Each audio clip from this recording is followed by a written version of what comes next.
favorites. We here for the latest.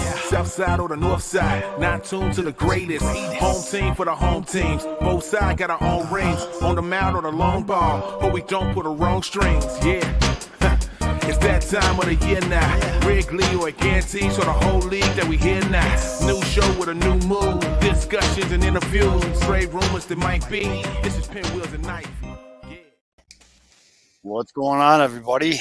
We are internet ready tonight. No My Sox summer issues here. Yeah, hold on. We just got to do the retweets and all that stuff because I noticed that we're on SM's Twitter, not Sports or Pinwheels Twitter. But yeah, hold on. We'll just get all that out. And then hopefully you guys are all caught up now with the doings of the 108 tournament. Welcome to everyone that just watched the wrap-up show. It looked like it was a pretty wild day there. Saw some big upsets. Big upsets. Anytime the reigning champ goes down, it's kind of a big deal. But we're going to get to all that fun stuff and more. I am looking like Casper, so we're going to go ahead and turn that down a little. Ooh, we can go yellow. Yellow. Ooh, we can go icy. Ooh, ice. Yeah, I see that. Matty Ice. Oh. Pay me like him. I'll take it all day. There we go. That's a little better. All right. You ready, Aldo? Yep. All right. Yep. And let me retweet this. 3, 2, 1. What's going on, everybody? It is Thursday, March 24th, and you have found the Pinwheels and Ivy podcast. I am your host, Matt Swaski, a.k.a. Father Zoe, a.k.a. Magic Mike, and with me, as always, Mr. Aldo Soto. Guys, we're like 1 week into spring training. I'm here to declare Lance Lynn cooked, Craig Kimbrell cooked, Clint Frazier, early NL MVP favorite. Cespedes, Rookie of the Year. Rookie of the Year MVP. Yep. Mike Rodolfo right behind him. Home run leader, Silver Slugger, right field. We're going to get into all that, trust me. And the good Reverend K. Fitz. I actually wasn't going to be here tonight. We were having a contract dispute. I asked for $1.50 and you said $1.48. So I don't know. I'm really worried about my performance right now. Yep. I got all my negotiating skills from the White Sox. So we're definitely going to get into that too. Wow, you guys just decided to just shit on the White Sox in the intro, huh? That's pretty cool. What are you talking about? We just named Yoelqui Cespedes and Mike Rodolfo like co-AL Rookie of the Years. Right after you just said my guy's washed. Anyways. Well, don't give up home runs in meaningless spring training games. Ever. Ever. So we're going to talk about spring training, baseball, a lot there. Lucas Giolito contract situation. We're probably going to dabble in the 108 tournament because it's out there. And then because everybody liked it so much, we're bringing back the swing breakdown segment. We put up a poll on Twitter. I put up 3 players, and everyone voted for all 3. So we'll do all 3. All that and a lot more. Let's tap this keg. As you may have missed last week and going into this week, this show is now brought to you by the Chicago Golf Tour. We're very proud to have them as our main sponsor. The Chicago Golf Tour, you can find them at chigolftour.com. Amateur golf for the common man. It's built around your schedule flexibility. It's a great local Chicago golf community. As you can see on the graphic there, they have a north side tour, a south side tour, a west side tour. It's the fastest growing amateur golf tour in the Chicagoland area. They have 12 events throughout the season, 6 regular events, 4 majors, a playoff, and a championship. They go by CGT is singles, flighted net handicap tournament rules, stroke play format. Basically the way it goes, they give you a bunch of different golf courses. You get a 2-week period to go and play them. You go play with someone else that's on the tour so that you can attest the score so that you can't cheat. And they have a great live leaderboard on the website. It's a whole community. You talk to other golfers. It's a great way to meet other golfers in the area. If you're like me and you're a washed dad, it's harder to get other washed dads out there. So this is a great way to force yourself to go out and play. The Chicago Golf Tour, chigolftour.com. Make sure when you sign up, you use promo code SM25 to get $25 off your fee. So Chicago Golf Tour, shygolftour.com. That's pretty good. I didn't swear that time. No, you didn't. So You did we good. got that going for us, which is nice. So where do you guys want to start? We could either start with Lucas Giolito or we could start with spring training overreactions. I think we have to go with Giolito to I think we do. So the normal off season and everything kind of got all screwed up because of the lockout. So like the time frame in which things happen kind of got all screwy. But today or Wednesday seemed to have been arbitration day or avoiding arbitration, which for the most part it looked like both teams, Cubs and Sox, avoided arbitration with pretty much everybody. And then all of a sudden, this Lucas Giolito news came out, and it was like, what the fuck? I mean, there's no other way to put it. It was just, what's going on? So Lucas came in at what, 7.5? I believe. Hold on, I got to pull up the numbers now. Yeah, I mean the big freak out was that the difference was $200,000, and then it came out on Wednesday morning when Giolito spoke to the media down in spring training, and he's like, actually, it was just a $50,000 difference at first, but then when we sent our final numbers, I went up a little, so I think he went up like 55,000, but the White Sox went down the other way, 100,000. So at the end, it came out to be a difference of 200,000, and he's like, it's pretty annoying, upset, frustrating. It really is not what you want to see with a guy who you only have guaranteed for 2 more years before free agency. And and we were discussing this in our chat. Like Lucas showed up to spring training, and I know it's super cliche. Oh, he showed up best shape of his life and blah blah blah. But Lucas legit showed up to spring training, 20 pounds of muscle added. He looks bigger, but like a good pitcher build. Like he's not bulky. Like he looks good bigger. Base. Good base. Got an absolute wagon in the back of his pants now. I mean, homeboy, you bounce a quarter off that bad boy. And he goes out in his first spring training game. I think he struck out the first 4 batters. Like, really I think at one point he had like 4 in a row. Yeah, vintage Lucas Giolito. Everything was looking good, and then all of a sudden, it's just this crap comes out. Now, don't get me wrong. We all know how the White Sox have an embarrassment of riches at starting pitching. Jesus Christ. And so, but Lucas Giolito is not only like, he's more than just like a very good pitcher. Lucas is definitely a captain in that locker room. He's the White Sox union representative. He has been a face of this franchise. He's not the face, so just everybody calm down before Tim Anderson. I get it. But he's been a face of this franchise. He's been a vocal leader in the locker room, but also in the media. He's been great for the community in Chicago. Like, Lucas Giolito is a guy you want on your baseball team. And that's not even talking about actual baseball. That's just who he is as a human being. And for the White Sox to come in and potentially go to have to get arbitration for $200,000, which that's like a quarter of what they make on one game day. It's ridiculous. It's just annoying. There's no other way to put it. It's annoying, and it's just it's really bad PR for the organization. This organization is already notoriously cheap. As Don points out in the comment section, Reinsdorf is known for shooting for second place because that means you don't have to spend first place money, but the fans will still come back wanting more. And it's a really bad look. I like to think, in my heart of hearts, this is going to get resolved quickly. And, that's the other thing. Obviously, it's terrible PR right now, and you don't want to be pissing off one of your best players, and probably your star, your ace. Yeah. But the good news is that before, you'd hope at least that before it does get to the hearing that they do work something out. I think they still do have the time until then to work out a deal. But yeah, just talk about terrible PR, especially when you're in the middle of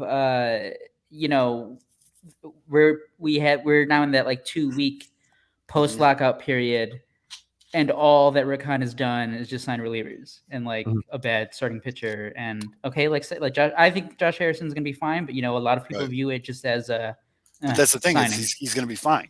Yeah, but like You know. everything else, It's weird, you know, and you see it. Sox No, haven't and- done shit this offseason except for spend a lot of money on relievers.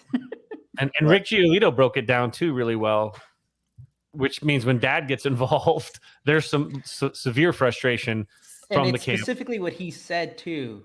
Yeah, which because it was was like like, they were 50. They were what were they $50,000 There's a off? $50,000 difference, but like he's like, so did the White Sox just want to punish him for not taking their offer? And it's like, Right. oh, That was the you standout better comment believe that's right what they there. believe. You're like Mhm. that's exactly what they're thinking. If he's out here on Twitter saying that And publicly. here's my other thing. Shows though. how trained everybody is about how petty the owners are, though. By the way, it's just Right. everyone's so used to that petty. Yeah. And the other thing, though, and what we talked about earlier too, was so he's under contract for 2 more years. All right, if you are looking to sign his extension or whatever, he didn't have the best second half of last season. I mean, he was solid, but you know what I mean? Like, I personally think Lucas Giolito is going to be a fucking unit this year. You might want to get that extension inked before he comes out and has an all-star season, because then the price of the package is going up. You know what I mean? Like, Yeah. they're I think he's fucking gonna up. be. They're I think fucking he's up. gonna be 29 if he when he's a free agent if he doesn't sign an extension. So Mhm. again, you know, we always talk about the age of like the scary age that 30 seems to be in MLB and like most sports, I guess. But Mhm. he's not going to be there yet, so he's still going to be looked at as like, no, this guy. We're still going to have at least that front part of the contract is going to be in his prime, and teams are going to be lighting up. Yeah, I mean, and for any other reason, again, outside of baseball, he's just a great human being that you want on your team. So the White Sox are screwing this up royally. What they need to do is just Rick needs to grab the change out of the coin part of his car, pay the difference in arbitration, and then it would behoove them to ink this deal. Mm-hmm. And like that's the other weird part. I think I saw like a bunch of people make this point. It's like, you know, obviously throughout the years you can shit on the organization, like, oh, they're cheap, like X, Y, and Z. But when it comes to like, you know, paying their young guys or at least handling arbitration, for the Mhm. most part, it's always been smooth sailing for the Sox. So how do you let this happen to this guy? Because it really hasn't happened before to like other notable young players. It's like, what the hell happened here? Yeah, It's just so and weird. It's so weird, dude. And it's out of all the players, not this guy. You know what I mean? Like, there's a couple guys on this team I could say that for, but like, who doesn't like Lucas Giolito? Like, you know what I mean? Like, there's Mhm. fans that have these weird, unrealistic expectations for him that seem to like to shit on him on Twitter, but he's just a good dude who's a good pitcher for my favorite team. I'm gonna root for that guy all day. And his dad's jumped in our comment sections before, so that's bonus points. Exactly. And he's been on the 108. He's a big supporter of them, and like, he just gets it. They get what it's like to be a baseball fan too, which is huge, you know. Yeah. Yes, Matty Mitch, great point in the comment section. Jerry notoriously does not like to pay pitchers, so this is gonna get interesting. Jerry's old ass. Jerry's like 89, dude. Like, come on. Yeah, Josh Donaldson doesn't like Giolito. That's all you need to say about how good of a guy Giolito is. The other really weird thing, though, that I wanted to bring up, non like actual on the field stuff, is this really weird shit going around with Michael Conforto. So, Sean Anderson from the CHGO just put out this wild tweet like, "I'm shooting my shot. Conforto signs with the White Sox by 2 p.m. on Thursday." That's a pretty specific tweet, you know. And Sean's kind of a, you know, he's a funny guy and he throws shit out there like that. So like, people started asking like, "Do you know something?" Like, you know, whatever. And he brought up, though, there's a rumor that's been silently going around since like November that the White Sox have the best offer on the table for Conforto. And yes, I know we've heard this before, but Have we? I have yeah. not heard that at all. But the White Sox supposedly have Whoa, the wait, best. hold on, pause. What kind rumor coming from where? Oh, it's been a couple beat writers, Reddit, all that shit, like all the normal places. Really? Okay. But I completely missed that. also keep in mind, the White Sox were one of the first teams to be 100% vaccinated. Mm-hmm. Conforto's a pretty vocal anti-vax dude, whatever. So again, these are theories. There's no rhyme or reason to this, but yeah, that's what I was talking about. It's not the Manny Machado best offer. It could be, but whatever. But there's theories going that Conforto was just like, I'm not signing there because I'm not getting vaccinated. I'll wait for someone else to pony up that much money. And then no one did. And so now we're at that, like you said, Aldo, we're at that 2 weeks out point where this is usually where you want to get all your ducks in a row before the season starts. So people think that he might just suck it up and get a jab for a couple $1 million and come play for the White Sox. So I don't know. Again, rumors, stuff that's out there. This is definitely not going to turn into a vax versus anti-vax conversation. So you guys, I know where you're going in these comments. Good for you. The Cubs signed a shortstop that doesn't care. Right. But I'm just saying, like, I don't know if that's true or not. If it is, I mean, I'd be happy to have Conforto in right field for the White Sox, but we'll see what happens there. So I thought that was really weird. I saw that on Twitter today. I kind of went down a rabbit hole with it. Be interesting to see how this plays out, because it is really weird that he has not signed anywhere yet. Yeah. Especially after Castellanos signed, I was like, okay, Conforto's probably going to happen in the next 5 minutes. You know what I mean? I thought it was going to be one of those domino things. But yeah. And like, that's the thing. It's not. You all right? Oh, did I get frozen? No, you're all right. Did I get frozen? I think my internet sucks. Or can you hear me? I can hear you. I think it's magical that you can speak without. Okay. I was gonna say, it wasn't. We talked about it last week. It wasn't even that, like, oh, like Conforto hasn't signed. There hasn't been like any rumors about Conforto even since then. Still, nothing about deals. Nothing. I think teams made their offers, and that was it. And then I don't know. It's weird that, like, all of a sudden this whole vaccination thing came into play, and then all this other stuff, and then New York comes out on Wednesday and says, like, we're gonna, back us off on some of that stuff so Kyrie can play for the Nets at home, and all the Yankees and Mets players will be able to play at home. And that's 100% why Rizzo's like, I'm not worried about it. They all knew this was coming. Yeah. I mean, there's no way. They call it the private sector arrangement or something like that. Is what? There's no way the city of New York was going to handcuff the Yankees. You know what I mean? Like, there's just they were fine with, but the Yankees. Yeah, there's just no way they're going to do that to the Yankees. Well, I mean, they did it right in time for the Nets in the playoffs. Right, and there's a lot of things that lined up there. And I mean, as always, follow the money with that shit. But I just think it's weird. There's been no news on him at all. Like, not even like a mystery team is interested, or like, the Rangers are interested, because the Rangers are interested in everybody. So I don't know. I think that's just really strange. This is a great transition, though. Though, like, who needs them? You guys have Cespedes and Adolfo. Yes, so we have officially reached overreaction time. We hit this every spring training. We're like less than a week of spring training games, too. I think today was the 6th game for both the Cubs. Right, but you got to remember, people were craving baseball so much because of the lockout and everything. So you remember how everybody was in the shortened season? It was like one loss, and God dang, the world's on fire! I'm gonna jump. Like, it was that bad. So, like, we're at a weird kind of micro spring training overreaction. Like, what they normally would overreact week 2, they've really bundled up into like week 1. Right, and And when I say overreaction, it goes both ways, both good and bad. Like, Lance Lynn gives up back-to-back home runs. He's cooked. It's over. Never mind any of the other stats or anything. It's just he's done. And the other way, though, it's, Micker Adolfo hits a home run. Oh, it looks like we might actually have a right fielder. Blah, blah, blah, blah.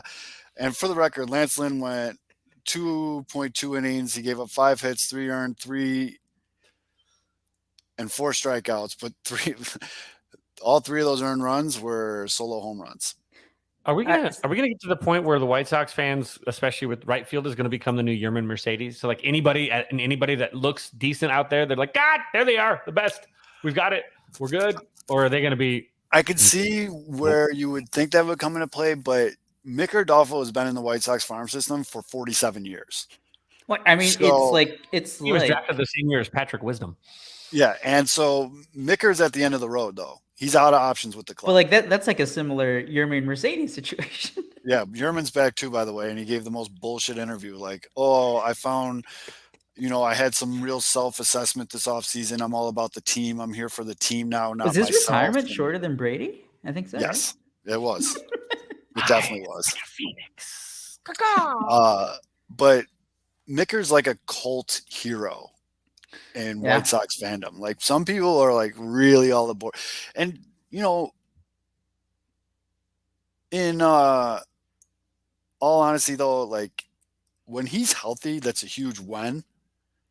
He's a big fucking boy. He's got fuck you power to all fields. He is a good hitter. I said Micker. God damn, people are fucking weird. Well, no, see, that's the thing. I think you pronounce it Miker. So there you go. Miker. Yeah, I've heard it both ways. But No, I think the Sox literally put out a pronunciation Didn't you sheet. have that list? So it was for you. They Yeah, it was for literally put you. Kevin shared it, I think. No, I shared it. Or You yeah, there shared you go. it. You shared it. You shared it. Yep. You didn't even do your homeworks. Nope. This I is always why we call him can't Adolfo anyways, so I should probably just stick with that. But anyways, Call him Adolfo, Mickey. Mickey. It's got to be his nickname. He's got to have a nickname like Mickey. Yeah, for those of you that are new here, I don't pronounce names right a lot, so it's not really a big shocker. He calls himself Mott a lot, even. It's strange. That's why I call myself Zoe, because I couldn't pronounce Matt. By the way, the Lance Lynn thing, hilarious because I think they interviewed him during the game after he's done, and he was like, I mean, yeah, I was just throwing whatever. I'm just that was basically just like me, just getting a workout in, basically. Which, by the way, at the end of the day, we all know what Lance Lynn is now. We're not talking about like a 25-year-old pitcher, a 24-year-old prospect or something. It's like, oh man, this guy's like, he knows what he has to do to, get that arm going for the regular season. And if he's good or bad, at the end of the day or at the end of the season, when it gets down to playoff time, it's gonna come down to matchups. If he has to face Houston again or another team that hits fastballs, you hope you get lucky. Otherwise, it's probably going to go similar to last October against Houston. But you know what you're going to get for Lance Lynn during the season at this point. Yeah, do you ever wonder though too, like, and this is something you never want a pitcher really to do is, do you think that at this point it's more in his head that he's going to start tinkering with things that he normally wouldn't? And I'm not worried about that with Lance. Because I mean, it sounds like, I mean, it's basically I'm going to put my head through this brick wall, and either the brick wall's going to give or my head's going to give, and every time that's where he kind of goes. And his stuff just doesn't really jive well with what Houston does well. It's one of those shit. Just got to kind of maybe avoid it or put him in a game 3 kind of situation again, like we talked about when we were talking about rotation. With Lance, all I want him to be is healthy. I mean, especially when pitchers start getting older, all you want him to be is healthy. That's the other, freak out from the game was, Kimbrel didn't have a great outing. He struck out the first guy and he walked a dude and hit a guy and gave a base hit. And he had trouble with control, which. The only thing, and I tweeted about it, and it's like, it's not even a freak out. It says and again, it's so weird though, because like we look at the date, March 23, right. And we already have it in our head about thinking about where pitchers should be, but then you think back, wait, they've only been in camp for a week and a half, or like a week. That's still so. So he was, but having said that, he was only throwing 93, 94, which is not great. But again, still has a couple more weeks to ramp up. So just keep an eye on that. Let the process take hold too. There's a process of getting into camp compared to just throwing on the side and doing live bullpens like at a like at UNLV, or like I know that's what Shreve has been doing. He's been throwing at UNLV until the call came. A lot of pitchers, Tyler Anderson was at UNLV until the Dodgers signed him. Those guys they're throwing their simulated games, but they can't really ramp up because they don't know how and when they're going to be expected to hit certain times. Now they know because they're back, now that they're actually spring training is hit, they've got this plan set up with pitch counts, max effort. Are you going to go 70 today, 80 tomorrow, Right. et cetera? You do ramp up that way. It's not like they don't just roll into camp at ready to just throw cheddar. They do. It's a process, especially to keep healthy. So give Kimbrel that time. You've got to give him that time. And with the Cubs, he's notoriously even been, it's the command thing that you got to worry about. Because if you're not hitting 94 or 92 or 93, when you can easily locate, you're not going to be able to locate when you're throwing, you up velocity. Before everybody even continues on this topic, Kimbrel wasn't like going at game speed, guys. I mean, this was just a get the arm kind of going thing. He even said it, like here, Jordan put it in the comments. I'm glad his mom let him stay up this late. Kimbrel said he threw 90, 91 earlier this week and was just trying to hit 93, 94 today. Perfect. Yeah. He's just getting it going, man. It's the first week. Like, holy fuck, dude. And like, I saw a million tweets about like, oh, Kimbrel's trade value is going down the shitter after today. You need to stop with that nonsense. Well, especially because the White Sox aren't going to trade Craig Kimbrel. It's kind of late. It's too late. Yeah. They fucked that up. Yep. Or it's not even that they fucked it up. They couldn't. I think couldn't find anything. I think the Phillies were more fixated on landing Castellanos and Schwarber. I think that give it a couple weeks into the season, if the White Sox are still kind of peddling him around, that's still such a destination because how obsessed they've been with him forever. And so, you could still get something done if you need to. But I mean, if he starts becoming an albatross, he could pitch his way easily out of any value, just as easily as he could pitch himself into value. But do you want to trade somebody if they have that value now at that point? If he starts rolling, starts cooking, do you really trade anybody? Like, so it's kind of at that point where you kind of just ride the horse till she bucks you. Ideally, what will happen with him is he has a good first half of the year. White Sox are in contention, but they're still a piece away. They get offered a trade piece for him at the break. They make the deal because the White Sox bullpen has plenty of horses. They make the deal. They get the other piece they need, and we ride. You know what I mean? Like, that's in my head, that's the best scenario right now with Craig Kimbrel. Some other, I guess, standouts from the White Sox spring training. Before I go, I've had a couple people message me and say this, like, oh, how can you say don't worry about Lynn and Kimbrel and all this, but when Dallas Keuchel had a shitty outing, you put out the tweet that he's cooked. It's because Dallas has been shitty for a year now. He's bad. Yeah. He's not. Yeah. So because he is cooked. Yeah, I'm not putting. Yeah. Some of the other standouts, like we mentioned, Adolfo, he's hitting. He's had 9 at-bats, 5 hits. 2 of those have been home runs. Good sac fly, so he's not wasting at-bats. He has struck out 4 times, but that's pretty much who he is. You know what I mean? Like, he's kind of like a Soler type. I mean, I'm not saying he's in the running for. I know there's going to be the 2 extra roster spots for the month of April. Is he in the running for like a bench spot? Possibly. The only thing, I mean, they're probably just gonna go pitchers though. Right. That's more than likely yes. Just because that 5th starter is just so up in the air. But I don't know. Adolfo might force a hand this year at some point.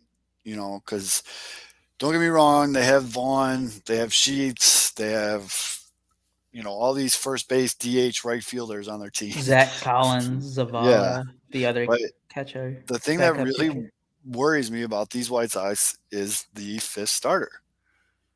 Oh, Keuchel. Keuchel's not the guy. He's not the guy. And I mean, we have to hope Vince Velasquez. Speaking of pitching himself out of value. Yeah. Oh, he's I mean, I think Raylo's going to be your long arm out of the pen. Well, I was going to say it's not only worrying about your 5th starter early on. It's also Michael Kopech isn't going to be at 100% in terms of he's not going to be going 6-7 innings in April. Right. But the other big one out of camp, and there's no way he's going to break with the major league club, so people need to pump the brakes on that one. But Cespedes has looked really good, and we're going to talk more about Adolfo and Cespedes in just a little bit. I have a comp for Cespedes to swing in my head. I want to see if you guys agree, but He's playing pretty good. 14 at bats. They're giving him a lot of. They're looking at Cespedes. They're giving him a good look this spring. 14 at bats, most of any White Sox player. 5 hits, 2 home runs. He stole the base, struck out 5 times on the 14 at bats. But oh man, does he got a big ass swing? I mean, that thing is woo, girl. Yeah. Romy Gonzalez went deep. Mentioned in the comments, and we're going to talk about this in a little bit too. I know I'm foreshadowing a lot, but these are the 3 swings we're going to break down: is Adolfo, Cespedes, and then the third one is Eloy Jimenez. Eloy looks so much calmer this year at the plate already. Like he it's weird. It's just it's different. But we're going to get into that. That's about it for me. I mean, Colas, the other big one that everybody had, you know, he's got 2 at bats. He had a sac fly. He struck out both times, or he had 3 at bats. He had a sac fly and then struck out twice. I mean, he's a baby. He's gonna learn. I think he's like 23. I think he's one of the oldest prospects, isn't he? In MLB years, he's a baby. He's learning the MLB game. He just got to America, so MLB Network was comparing Cespedes' swing to Bobby Witt Jr. and Trout, or Bobby Witt's with Trout swing. Oh, they were comparing Bobby Witt with Trout. Yeah, that's not. Bobby Witt doesn't do a leg kick. Anyways, that's Seiya Suzuki. That's right. Get that right. Yeah, Bobby Witt doesn't do a leg kick. You want a Bobby Witt swing comp, and this is going to piss Sox fans off? Put it side by side with Paul Konerko's. Uh-oh. Yeah. But yeah, well, that's the other thing, as Wayne pointed out in the comment. Thank you, everybody in the comment section tonight. You guys are keep it coming. Yeah, keep it coming. But like the video, subscribe on YouTube if you haven't. Yep. Smash the like button. Smash that like button. Share. Put the noties on. So apparently Adam Engel just had the shit kicked out of him. Like he was hurt. It seems like a yearly occurrence. I know, but like the report came out and it was just like, holy smokes, Adam, take a breath, dude. So with the roster expansion, that could be a way that Adolfo sneaks on as well, taking Adam Engel's spot.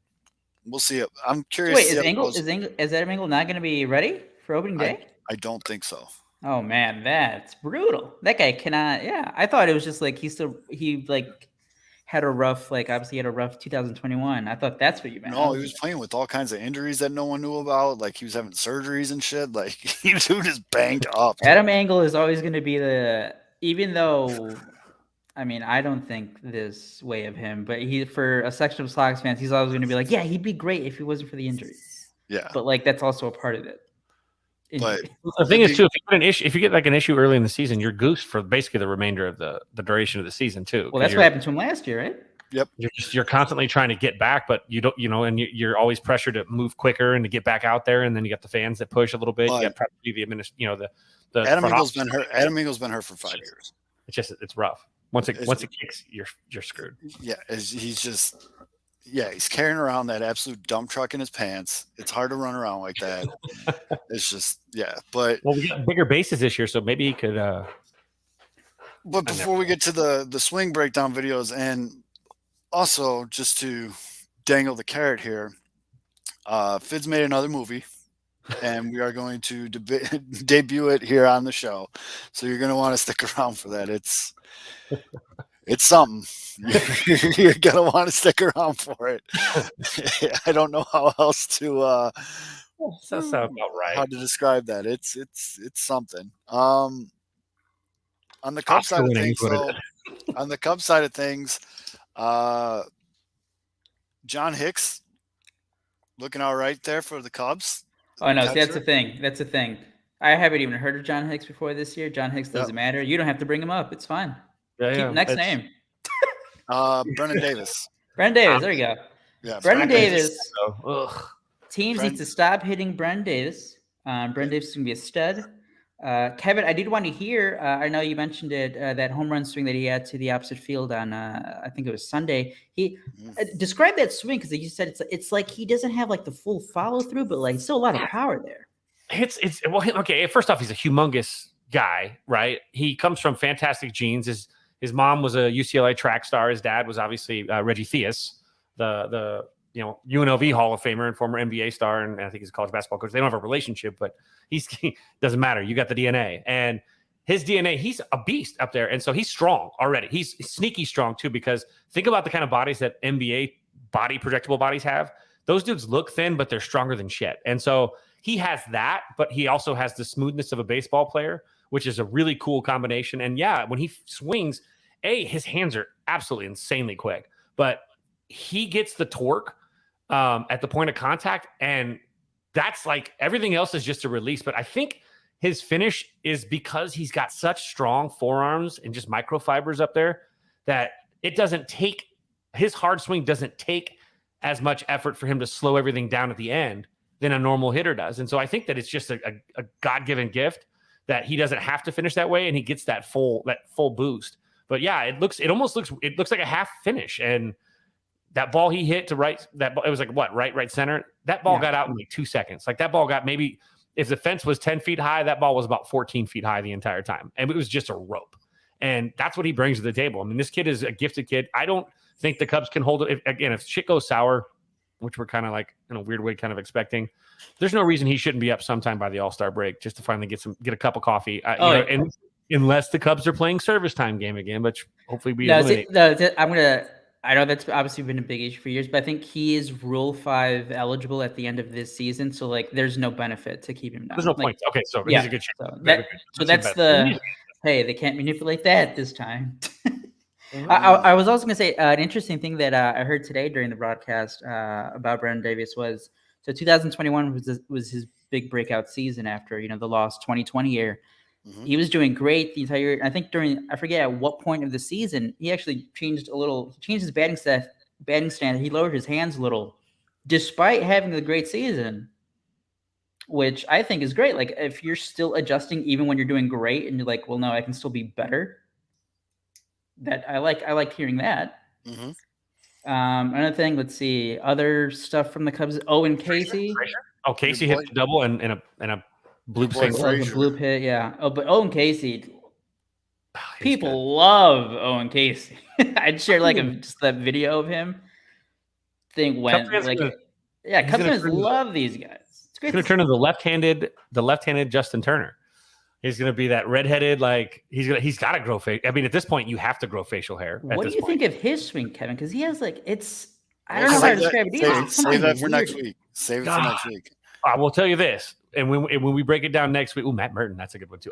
Next week when we break it down, I am a huge fan of Owen's swing, actually, of Casey's swing. I actually, I love a ton when the Cubs got him, obviously. Mm-hmm. So when the trade happened with the Darvish trade or whatever, I went and checked out a ton of video. And the best part about a lefty is most cages are built up against the wall, and the left-handed batter's box is up against the wall. So you can always get that front view shot of a lefty. It's much easier in a cage. So there's so much footage of him hitting in a cage left-handed. And he gets great extension.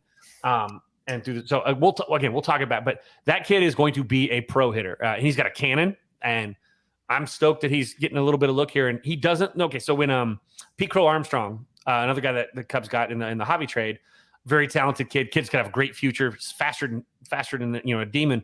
But he looked not ready. He looked overmatched. He looked like he needed a couple 30 man-pounds in the weight. But when you look at him and then you see Owen Casey looks like a pro-ready guy. He's not there yet, but his body and his frame is now at that point where he's looking like the projectability is reaching its zenith, I guess we'll say. And so he's going to be I think he's going to be a great major league hitter. He's one of those guys that he might be the steal of that U trade, even though obviously the other guys that were involved in that trade, were all studs too. I mean, he's like, what was the only shortstop that was not taken in that trade, but still waiting for Nick Madrigal to do something, Zoe. He did an interview today. I saw that on MLB Network. Did he not get you your right fielder? It's true. He did recruit Seiya. I guess. Yeah. I'll hire him as an artist. So I want him to hit. Then we're getting the Seiya start tomorrow or Friday? Friday. We're gonna get our first Suzuki Friday. The Cubs' biggest off-season signing, at least offensively, besides Stroman. Zoe, you want to talk about overreaction? Get ready for the first time he strikes out or something. If if he doesn't go 4 for 4 with 4 home runs, it's a complete bust, and all this is a waste. I'm absolutely terrified that he's going to start the season a little bit slow, and Cub fans are going to lose it. Like first 3 weeks while he had No. like, Stop it. Baseball It's all fans are about super rational, dude. Never. especially early in the season. Super rational, bro. Oops. Let's do swing breakdowns. All right, dude. Do the So- Eloy one first, because he did. I think it is. I think you're right. So I think it might have been just a 2-strike approach. I think it was just a 2-strike approach. Let me pull it up. So, by the way, Willson Contreras is He got probably going to quick- get on traded. the one that we were looking at, so I think he got quick pitched. I think because his hands weren't even really ready. That's why I was like, it looked like he just kind of threw his hands and just pissed on it, which is again, he's a man beast. So let's go to the tape. he was really open last year, right? He was full three-quarter He open. still is. I think it was just whatever that specific situation was. Because I think on the video on MLB.com, you get to see it right before the setup, and it is. I don't think. I don't know. Let me get through the ad first here. All right. So it'd be really cool if the damn Bailey's broadcast would put the fucking pitch count on the screen, but that's neither here nor there. Let me share my screen. We'll start with Eloy. So this is Eloy from the 22nd. So see, there's no pitch. Am I missing it? Do you see a pitch count anywhere on the screen? I see first and second, no outs. I don't. But all right, so let's go to. So here he goes. It's looking, but this is the area right here. Fids, not open at all. Just a little bit. Open a tad, but yeah, it's much easier to see on the screen. I was looking on my phone too, but yeah, a little bit. I'll pull up a home run from last year so you can compare it, but he slides forward with that left foot too. Just a little bit, and then. See, it was a no stride. That was I think he just got to. I mean, if it's a 2-out approach, I would respect that a ton. I don't know what the count was there the week. I mean, we could probably pull up when he hit the home run, but that everything else looks again. That look at how quick he slides. Go back to watch his lower half. Just watch his feet and watch the slide. How quick it's just boom. Like it's really just a heel lift. Dude, yeah, that front foot doesn't leave the ground. Yeah, it's a heel lift and drop. And it just kind of, again, just the weight of pushing through a baseball pushes it forward a little bit. But that looks like he either got quick pitch or that was a 2-strike approach. But I mean, everything else, watch the hands too. It's a throw. I mean, he still gets through the zone. That's a dang his hands. He's a very strong man.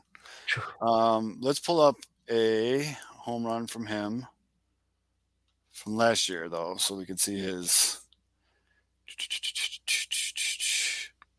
Here we go. This is from 2021. Oh, there's going to be a God. Hold on. I got to go deaf for a second. These are the loudest ads in the history of. Mute it. So loud. We are not sponsored by Geico, but we are sponsored by the Chicago Golf Tour. All right. So here's last year.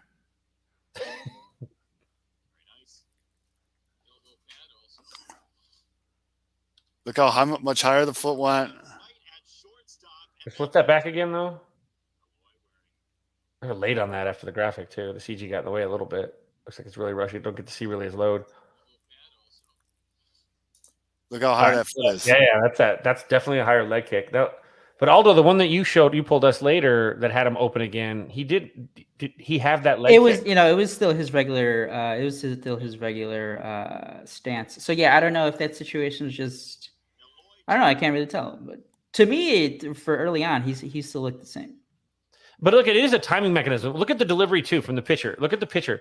The pitcher actually is kind of hides the ball a little bit longer than a normal pitcher. Watch, so he gets that. See how it the full flip with his, he goes like almost rotational. Watch how that was an 0-0 count. Right, and Eloy keeps that leg lift. He keeps his hands all back. So the leg lift itself is a timing mechanism. So if he was just late on that other pitch, it could explain why it was more of like just a slot, a heel lift and go. Yeah, because that was much smaller. But it's really about getting that front foot down be early, or be ready, be on time. And he gets that front foot down just fine. Yeah, he just misses not this. right there. Well, yeah, but he's a little bit. He got it down a little late there. On the other one though, he gets it down. Look how open that is. Yeah, that front foot. That's front foot, smashed. that was much better. And that ball was inner half too. That ball. I mean, again, with his extension and with how he's got to get some plate coverage. The biggest thing for him and I think Luis Robert is that they have to be able to protect the outer half soft away. Yeah. And we saw last year a ton soft away, soft away, soft away. It's either going to roll it over or you might even just overswing. And I guess if he's finding ways to shorten up, especially in a 2-strike count, that's a great thing to see. Again, I don't know what that count was. So, but if that was a 2-strike count and it was a shorten up with 2 strikes, keep an eye on that in next couple games. Does he continually do that with 2 strikes? Every time he's up with 2 strikes, watch the approach and see if he's trying to shorten things up. And so he's trying to protect and maybe even offside pitches that he's not going to drive, which is a good thing too. And if you're, I don't know if you're familiar with what offside is, but it's basically it's an approach where you're not really necessarily trying to actually hit a ball in play. You're just trying to waste pitches. It's not a pitch you can drive. So you're trying to strafe it off to the side so you get a more opportunity, because the more opportunities, the more pitches you see, the more chances there are the pitcher's going to make a mistake, and then you take advantage of that mistake. And so that's what it looks like to me, at least. Is that maybe hopefully he's protecting. That'd be great if he's offside, because that's a huge jump in maturity as a hitter. So loud. Louis. All right, so this next one. Oh, the toilet. This is going to be Mickey. Whatever the hell. It's Adolfo. Just say Adolfo. So this is Adolfo. 2-0 count. No, someone made that joke on Twitter, and they got smoked for it. So it's a 2-0 count. Runners on first and second. 2 outs. Adolfo's up against the righty. There's no quick pitch. Obviously, he's ahead in the count here, and this is just what I mean when I say FU power. God. That's just absolutely smokes that ball to right field. Freeze the location at point of contact if you can. Can you get it to the point where it's like pause? Oh, my pause game Too is off. slows. Hold on. Pause. Pause. That's close, but yeah, if you're listening on the podcast, he really. I mean, that ball's down, but that ball also has an inside run, so that's a real back 2-0 pitch right there. From the guy that's probably bagging groceries in a couple weeks. He's number 94, so he won't probably be with the club much longer, giving up jacks like that to guys like Micah. But if you look at that pitch, I mean, it plays to an advantage. It's a 2-0 count. It's a fastball count. He's keyed in on something straight. If it's an off-speed pitch, he can leave it. And instead, this pitcher comes in with this fastball that literally goes outer half and rides on in right into the meat and the barrel of the plate. And strong guys. I'm loving this. Strong things. I'm loving this compact, load up here, foot doesn't leave too much, shoulders stay square. Look how tight he keeps those hands in the body, though, too. Both eyes on the baseball, too. Look where his head, look at the head tilt. And the best part about that leg lift is notice what doesn't move. If your body moves, your head moves. If your lower half just moves and you can maintain that upper body stability, if your head moves, guess what else is moving with you? Yeah, your shoulders, everything. Your eyes. Your eyes are moving. Yeah. So the baseball is going to move. You're turning a fastball into a non-fastball just by too much head movement. The fact that he's able to get that leg lift, and again, he's basically just using that back foot as his tripod almost. He sees that, he's seeing the baseball. Look where his eyes are right now. They're down on the zone. He's getting ready to come through with his hands. Hands still tight, though. Look at that. He's about to uncoil. This is the uncoil part of the torque, which is that pushing, pulling motion with the handle of the bat. It's great. That's awesome. So very excited to see what he can do in a healthy season. Now, this last one, God, this website needs to be fixed. Before we do this last one, which is going to be Cespedes, I do want to announce that we're going to do a little contest. So if you subscribe to the YouTube channel that you're probably watching this on right now, and send us, DM us or tweet us a picture of you subscribing, you will be put into a raffle, which will be giving away either a Cubs or a White Sox dealer's choice spring training hat. So, the one that got Burger's head all burnt, you can have that. But again, all you got to do is subscribe to the YouTube channel. Send us either a DM or a tweet showing us that you are subscribed, or if you're only on Facebook, you can, just post it on Facebook, whatever, that you're subscribed, and you'll be entered into a drawing. Bonus entries. Yeah, I'm going to get dirty. Bonus entries if you send us a picture of you voting for me in the 108 tourney. Real simple. Oh yeah. Real simple. You can do it from multiple accounts. Just don't share that part. Yeah. Don't do that. Just one. Where's he at? Cespedes. I think it was against the Cubs, wasn't it? Hold on. Every time I go to loading here, it doesn't load more for me. Well, that's it. He didn't play over here last year. No, this is 2022. There should be another game here. No, that was the first game against the Cubs, wasn't it? Yeah, but hold on. Let me do this here. Where are you?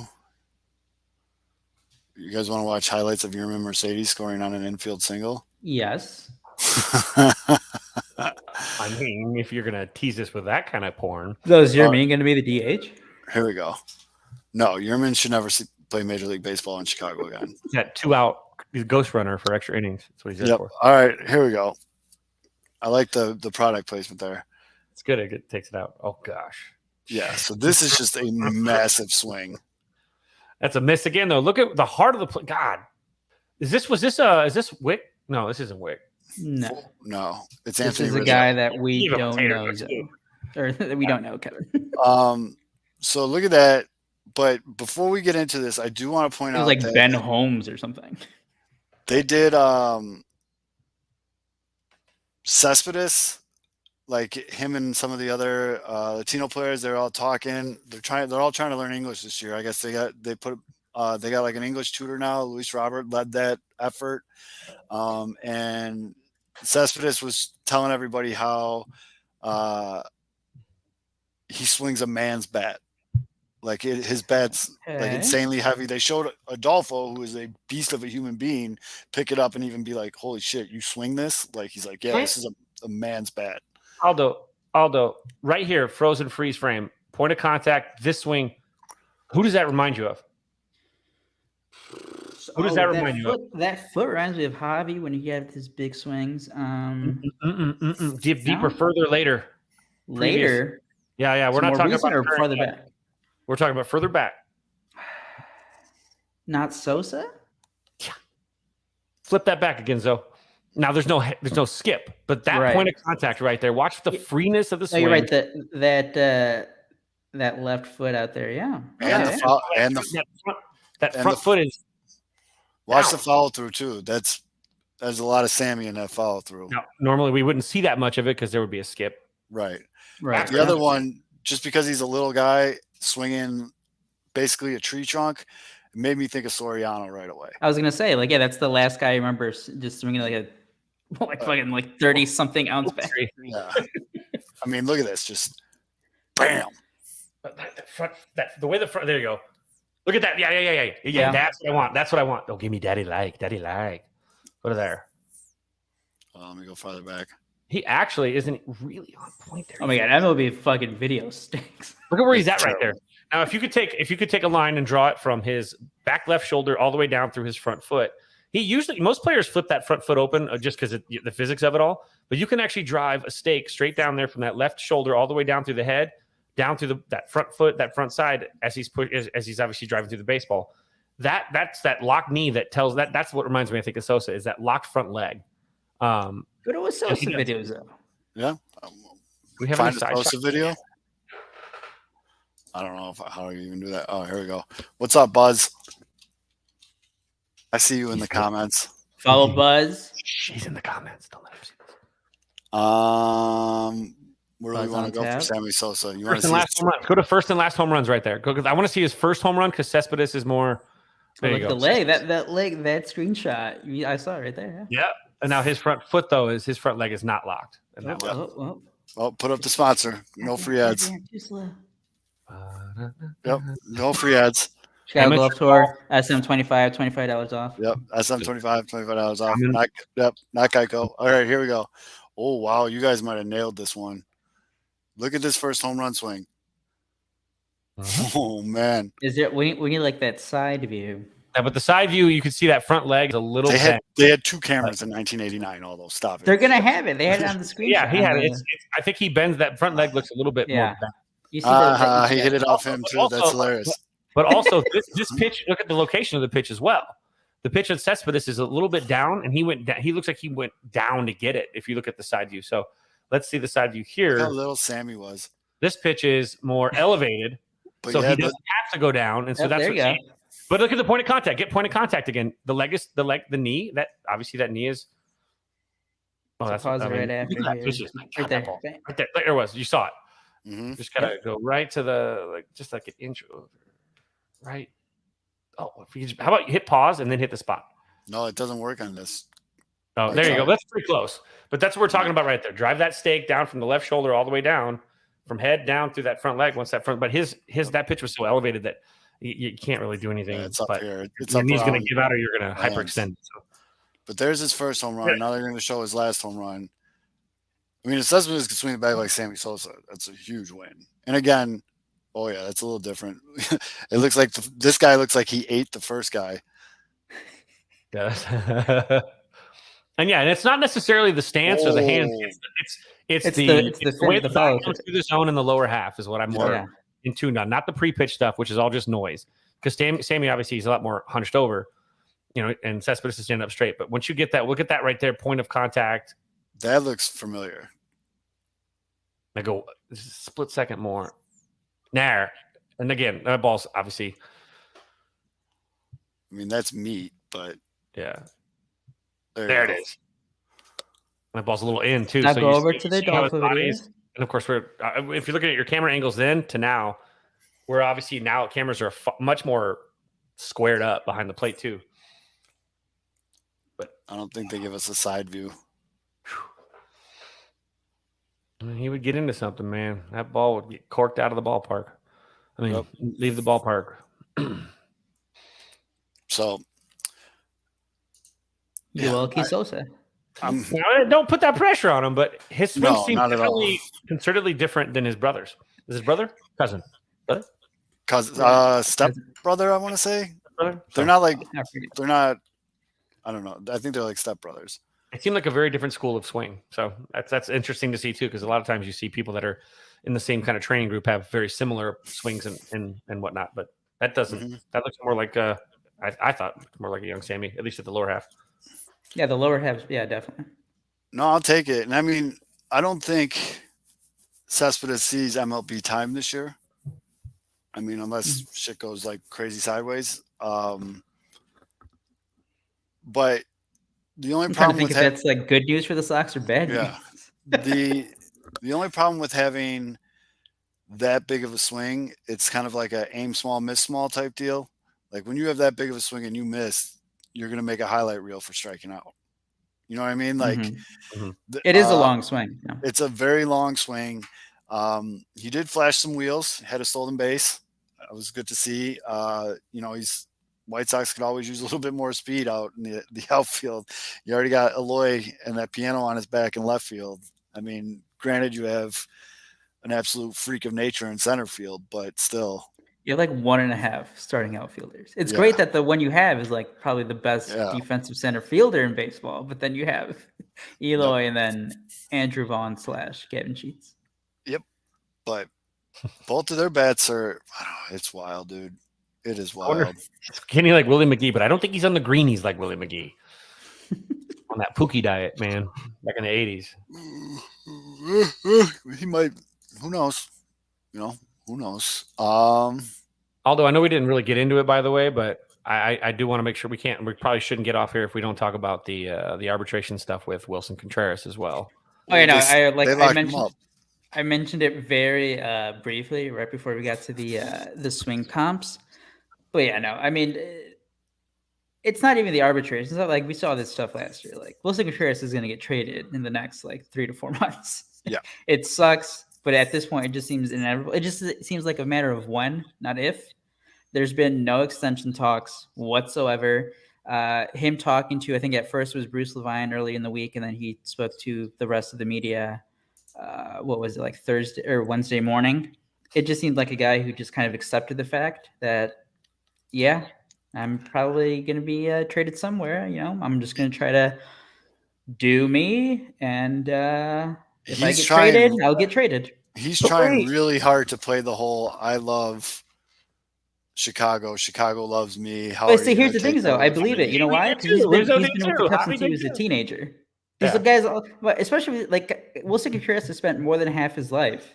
But Cespedes is 24 years old. Yeah. No, these guys. It's ridiculous. Exactly.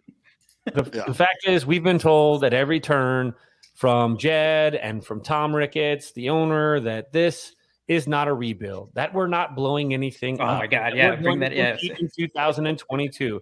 And here we are. The Cubs are what, $75 million under the luxury cap right now, or whatever it is. Or is it 50, 55, 50, 60, whatever it is, somewhere around there. And they can't extend. Look, if you're competing, you're not going to look to trade one of the top 6-7 catchers in baseball. Nobody does that.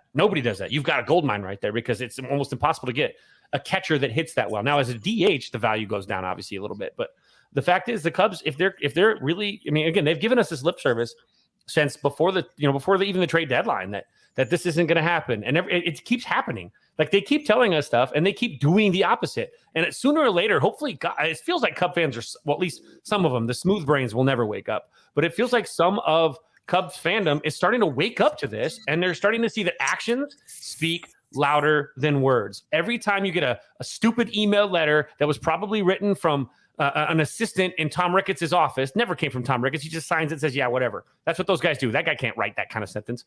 And then you've got, Jed getting out there using lawyer speak, trying to use words that really, like, they can be considered to not be untruth, but they're really deceptive, so that you've got, where we feel like the offers that we gave will stand their own on the open market, not saying what the offers are or if there really were, and not saying who the offers were to, et cetera, et cetera. So, like, they use all of these different, like, clever ways to work around things. And it's like clever girl. It's lawyer speak. It's lawyer speak, and it's trash. It's trash.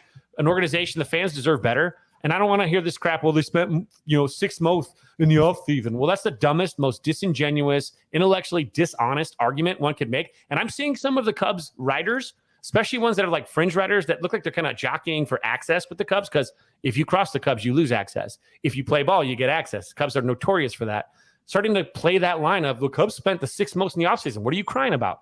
I'm crying about because they had $40 million on the payroll. But what do they have, 5 players on the roster or whatever pre-arb?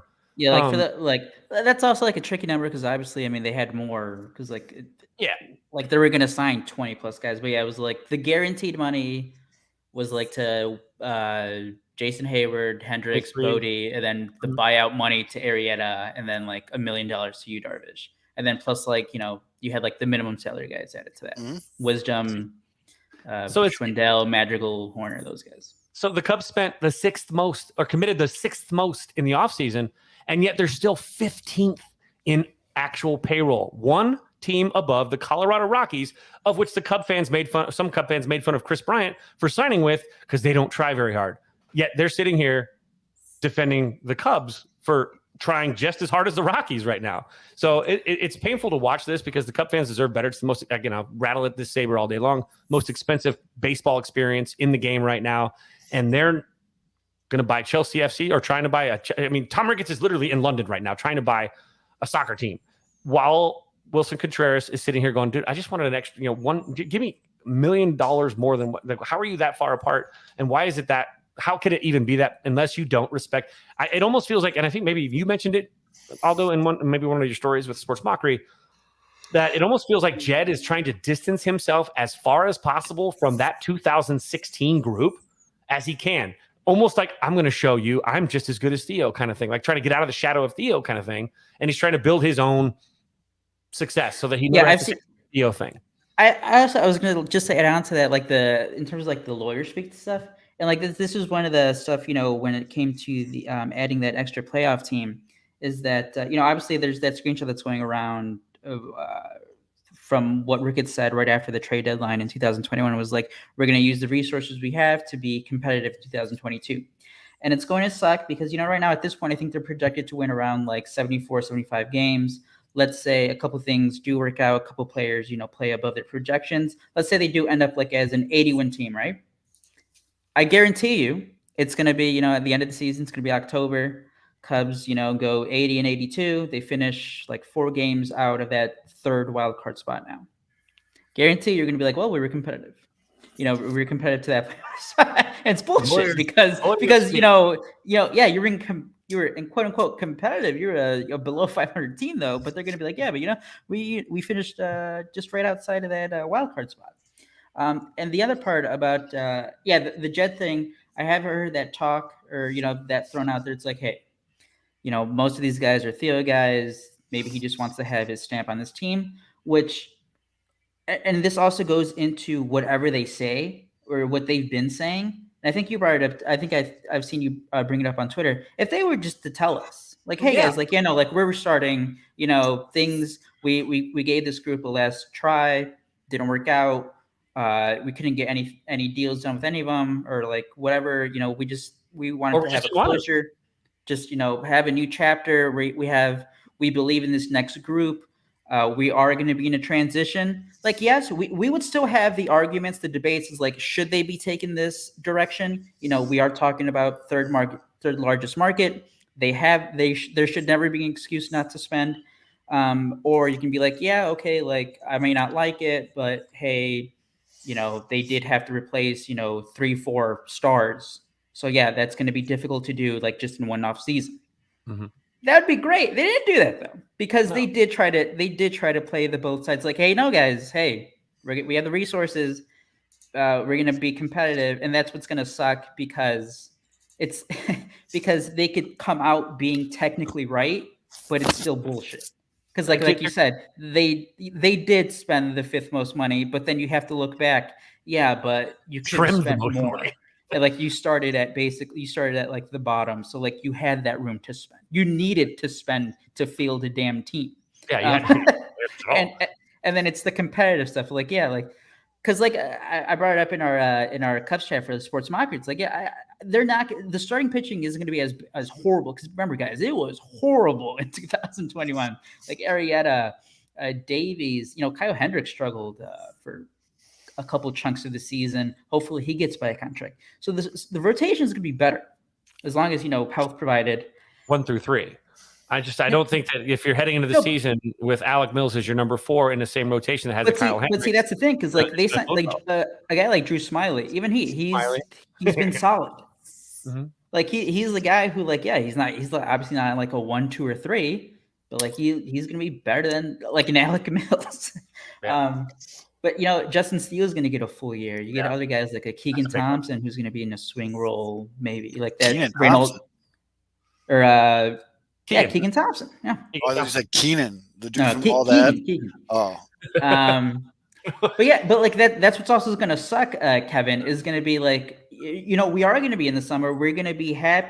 I think, this is probably me being on the ultra optimistic side, is like they are going to be like close to, like, they're going to be a competent team, mm-hmm.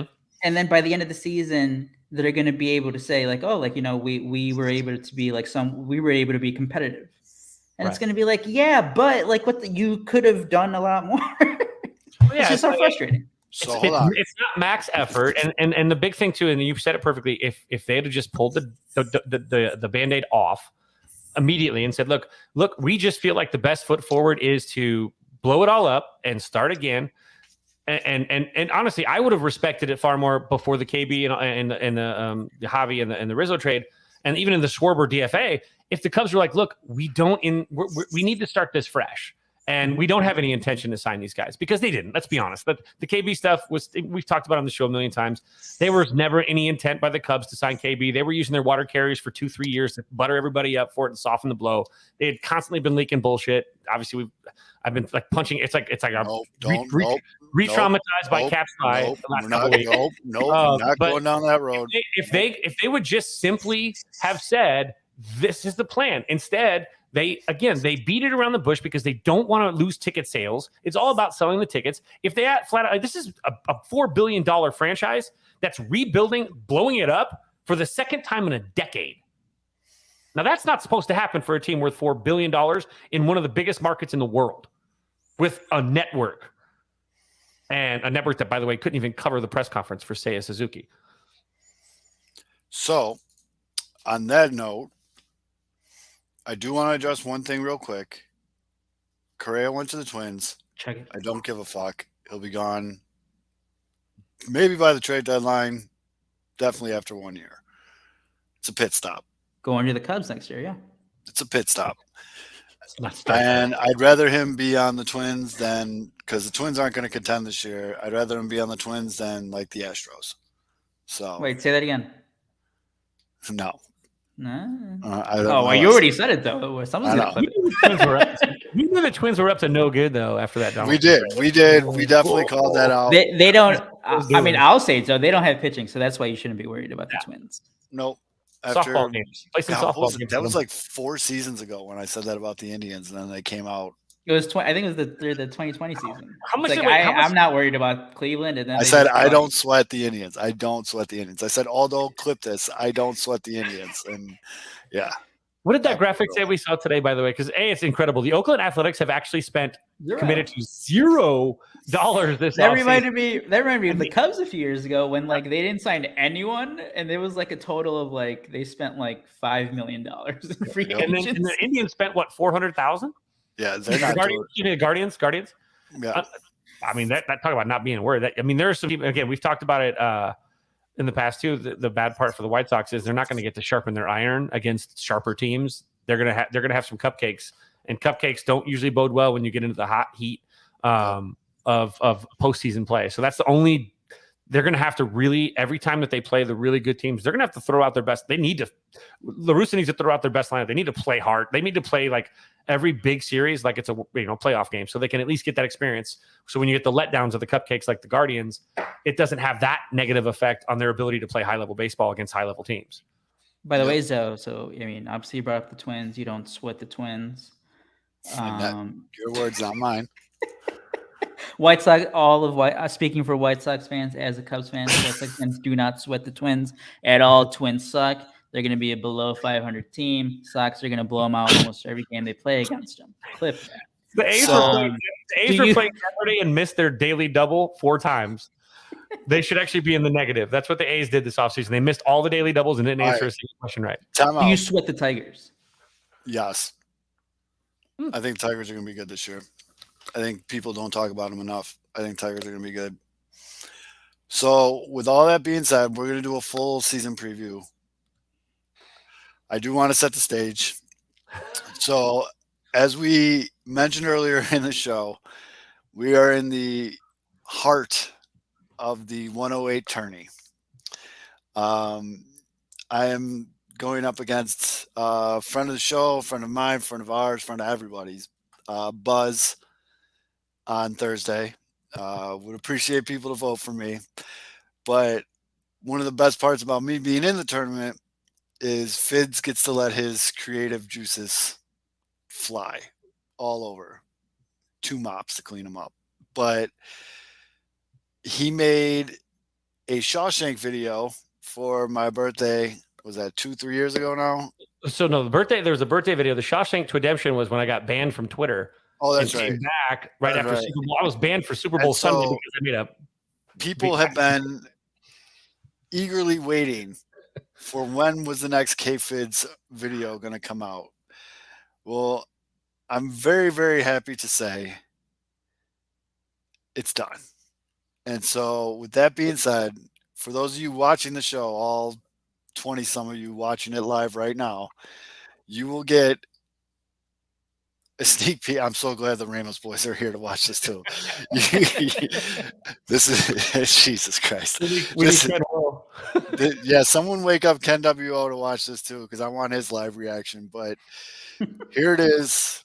Without further ado, Fids, roll your clip, bud. All right. And we want to make sure we're clear on this too. If you vote Southside Zoe, this is only episode 1 of what could very well be a Ken Burns trilogy during the 2022 108 tournament. Was only idea number 1, and I went with okay, and then there's stronger because the competition gets better, and then there's peak level championship week kind of stuff. So if you're voting Southside Zoe in this tournament and you want to see what the peak of this is one day. There is something that I have been working on the side that is actually like the one. And Zoe hasn't even gotten me the pictures that I asked for, by the way, but he knows where that one's going, and that one's going to be very relevant, especially at the end of May when Disney starts releasing certain new projects. So I'll just put it that way. But now for this one is off Fids. I saw this video. I got a sneak peek of this video. Aldo has never seen this video. I have not seen it. Yeah. So just roll it, Fids. Just roll it. All right, let's get this thing going. So this would be called Back to the 108. Make sure audio's on. And now, a time travel documentary from the Pinwheels and Ivy podcast.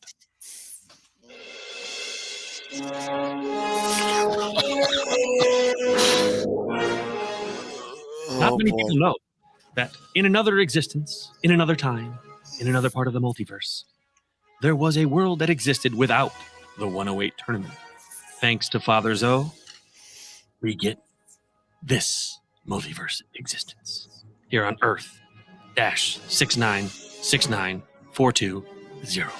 Father Zoe, in his normal existence, every spring, lived for excitement and the White Sox. But in his normal, boring existence, he felt like he was missing something. So, him and his friend, the Reverend K. Fitz, embarked on a journey of invention and science. The two met at the Twin Pines Mall at 1:16 in the morning, where the Reverend K. Fitz unveiled a potentially new, possibly life-changing invention made out of a DeLorean. That's right, it was a time machine with a flux capacitor. So the two programmed in a few dates and gave it a test drive. After a successful travel through time, both knew it was time to give it a shot and go back and plant the seed of something special, a social media tournament for White Sox fans. The two traveled back in time to 1955, where they stopped in Hill Valley, California, a nice place to live if you're My Sox Summer and you lived on the West Coast. There, they went searching for a special couple, the parents of Beefloaf and Chirizi. Luckily, after stopping in a diner, he recognized the silhouette and side view of a very familiar schnoz. He had found Beefloaf and Chirizi's father. But before he could actually explain the 108 tournament, the neighborhood bully entered the diner with his posse of thugs and troublemakers. But Zoe wasn't having any of this. He was scared of Ken W.O. So in a conversation, Sweaty Ken said all he had to, but of course, Father Zoe popped him in his face, took off, stole a kid's skateboard, and rode through the town being chased by Ken W.O. Unfortunately for Ken and his posse, Father Zoe lures the thugs into a trap, and just as they think they're going to squish him into the back of a manure truck, Father Zoe spins out, and the manure truck spills all over Ken W.O., his posse, and his Chevette, as Father Zoe is the first to invent the skateboard. That day, he goes to find Chirizi and Beeflo's mother, and in discussing this potential 108 tournament, it turns out she has a crush on Father Zoe. But Father Zoe is a man of character and integrity, so he continued on and formulates a plot to help Beefloaf and Chirizi's mother and father finally meet and fall in love, thus planting the seed for the 108 tournament. As they formulate a plan, he visits Beefloaf's father and explains to him the plot, happily, and then he has Beefloaf and Chirizi's mom come to the lab, where the Reverend K. Fitz explains how important a 108 tournament is, even to Cub fans. That night at the dance, just as everything seemed to be going well, Ken W.O. shows up again. But Beefloaf's father tries to stop it, and the evil bully Ken W.O. grabs him by the arm. Chirizi and Beefloaf's father will have nothing to do with it, and he curls his fist, knocks Ken W.O. the fuck out. Thus, for the dance, they kiss for the first time and fall in love, and as a tribute, Father Zoe decides to play a few of his favorite guitar tunes from the Grateful Dead. He rocks out, and then it's time to travel back to the future. Before he leaves, he gives them one reminder that one day their children must create this social media contest Zoe travels back to the future again in the DeLorean with the Reverend K. Fitz, who again could very well be in 1955 or 2022 because he's just old balls. But K. Fitz pops in the next morning to Father Zoe's house, explaining that they need to go to the future now because Ken W.O. has also learned time travel. And there's a whole nother multiverse that features 3 evil Kens. So the two travel back to the future. They run into evil Ken, who wears a weird helmet that looks like the tip of a penis. Zoe gets into another skateboard battle with the group and foils them all, which in turn foils the future, past, and present of Ken W.O., who fades into existence as an old fart.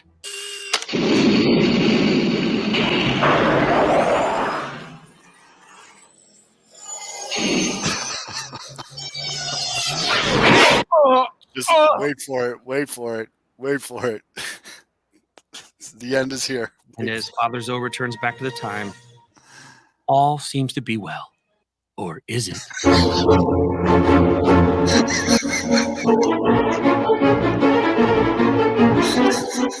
That's by This far is my a favorite time part. travel documentary from the Pinwheels and Ivy. Thank you. And don't forget, vote for Father Zoe in the 108 tournament, or I will go back in time and literally snatch the existence from your body.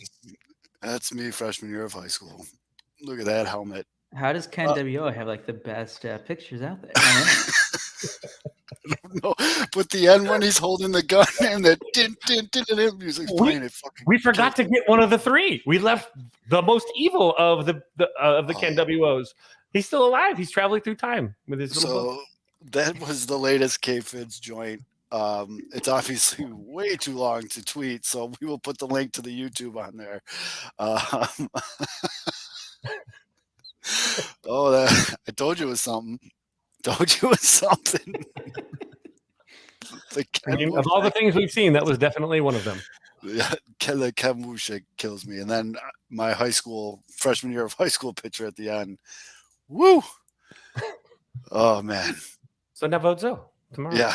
Because we love Buzz, so we have to make sure the content is good because we're not going to resort to below the belt. No, there's no reason. But yeah, if you guys can't, make sure you throw me a vote tomorrow. I'm pretty sure you're already all following Buzz anyways, but that was masterful, Fitz. But we'll tweet out the link directly to that video tomorrow, as well as I'm sure we'll be playing the hits tomorrow too. Some of the older videos come out a little bit, but I don't know how you continue to do a show after that. I think we're just going out on a high. We're going to Costanza the shit out of this show, and we're out.